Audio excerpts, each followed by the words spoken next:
Hello, everybody. I am Peter Travers, movie critic for Rolling Stone, here to talk dictators. They're all around us. You know they are, you know. I'm sure this guy behind me is Sacha Baron Cohen in disguise as the dictator. The Admiral General Al-Din. Al-Din, that's his name. He's just this crazy man with a fake beard. Our guy doesn't have a fake beard. He grew that one. Anyway, you know the story about Sacha Baron Cohen. You've all seen Borat, you've all seen Ali G, you've even seen Bruno, although you didn't like it that much. And this time, Sacha Baron Cohen is the dictator of the North African country of Vadja. Vadja, I think it's called. I don't know because I didn't pay attention to that part. Anyway, that horrible dictator, he has got to leave his country because he had this fabulous palace.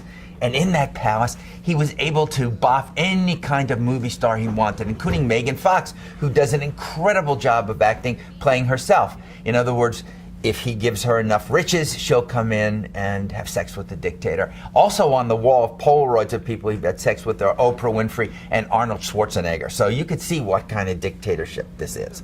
Anyway, he has to escape because his uncle, Ben Kingsley, wants to seize the throne. So he comes to New York and has to live in New York as a commoner. I mean, how horrible is that? Anyway, like most of these Sacha Baron Cohen films, except Borat, which I think is perfect, the laughs come and then they go and then they come back. But in this case, when they're here, when it's funny, it's really funny. I loved it when he came to a New York hotel and John C. Reilly comes in as the manager, who's really a CIA agent. And he comes in and he says to him, "You can't be in my hotel. I don't like Arabs in my hotel." And Sacha goes, "I'm not an Arab." And he says, "Well, you all look the same to me. Blacks, Jews, all those blue tree-hugging queers from Avatar." This is the kind of humor you get here, and I have a soft spot for it. I really like that. In fact, toward the end of this movie, and I really like the end of this movie, in the middle, it's him falling in love with a hairy, armpitted vegan played by Anna Faris with mousy brown hair. I could have done without any of that stuff. But I really like this end where he has to give a speech to UN dignitaries and people about the pleasures of a dictatorship and why a democracy is no good.